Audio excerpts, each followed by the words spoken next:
Hello, everybody. Happy New Year. It's been exactly 3 months since the last time I posted an episode of the podcast.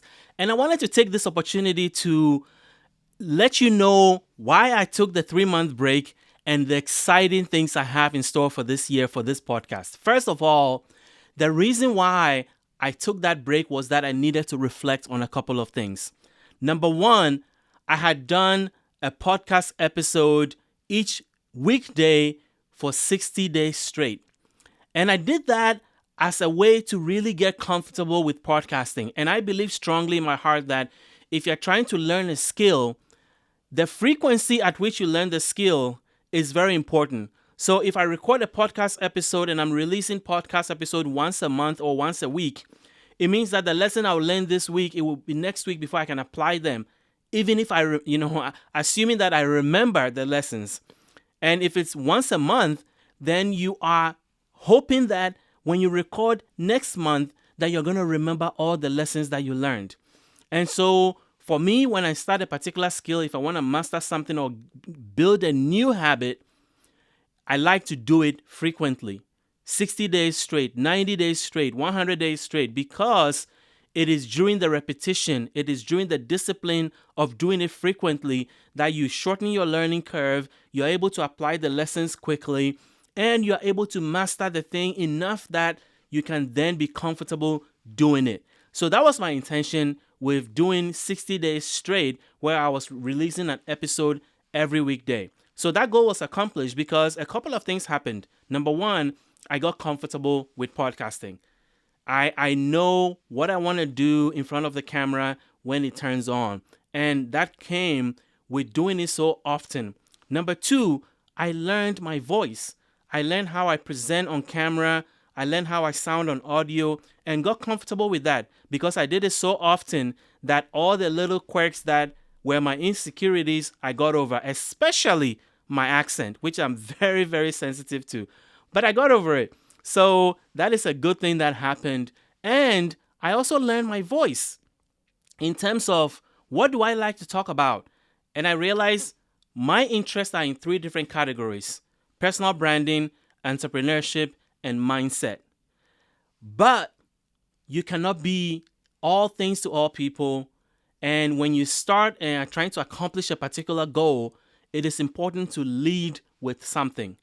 So the reason why I took the 3 month break was to reflect and figure out, what do I want my future to look like? At this stage in my entrepreneurial career, I have really achieved all the big things that I wanted to achieve, all the boxes I wanted to check. So I am being very intentional going forward in who I want to be and what my legacy is going to be. And when I look into the future, what do I want people to remember, or what do I want people to think about? When my name pops up in the next few years, what do I want to be associated with? And it came to one thing: personal branding. Why?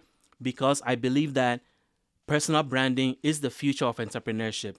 That if you are going to start, scale, pivot anything, or even become, pursue a passion, you are going to need a platform. And that platform is your personal brand. Why? Because people buy from people they like, trust, and have a connection with. And so, because there's so much distrust in business brands, people are yearning for that real connection with leaders, with entrepreneurs. And that is how you are going to be able to break through the noise that is happening right now, especially with AI flooding the zone with good content, but also vanilla content. How are you going to break through?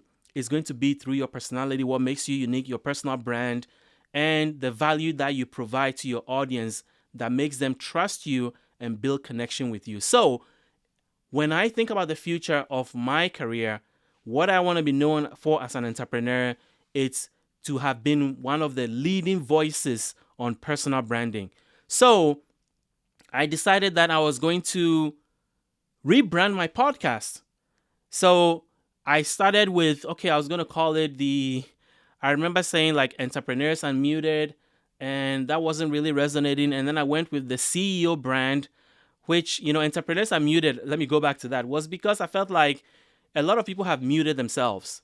They are either not sure what to say, so they're not building their personal brand, or they don't have time, or they're afraid of judgment and criticism online. So they've shielded themselves. So I wanted to basically create a podcast that will help entrepreneurs unmute themselves and be themselves, show who they are, show their personality, show what makes them unique, and build their personal brand around that. But I scratched that.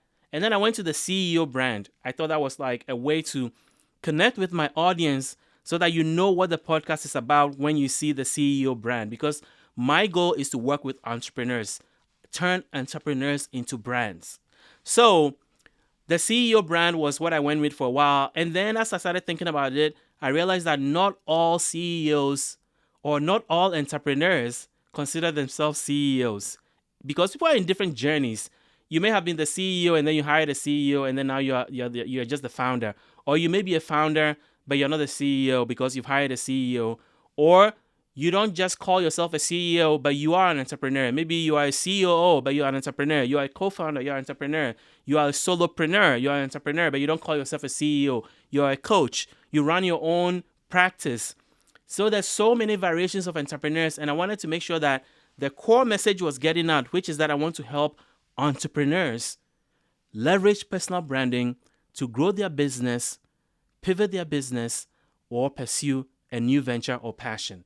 So, with that said, I finally went from the CEO brand to the entrepreneur brand. So that is what is going to be really the theme of what I do. My newsletter is going to be called the Entrepreneur Brand Newsletter. My podcast is going to be called the Entrepreneur Brand. And I want to get that idea into people's mind that what I want to do and achieve and the help that I offer is helping entrepreneurs leverage personal branding to elevate their influence, build trust and authority, and grow their businesses. So that is the update. I am really, really excited. I think that this is going to be an exciting journey, and my goal is to do a lot of solo podcasts, but also bring on entrepreneurs who are leveraging their personal brand for success. And then I want to bring in industry experts in various places in the personal branding ecosystem, podcasting, newsletter, content, video content, etc., so that I can bring you the best, so that you will have the tools, knowledge, and insights to be able to leverage your personal brand and build a unique one to grow your business or pursue whatever else is in front of you that you've been thinking about. So stay tuned. I'm really excited.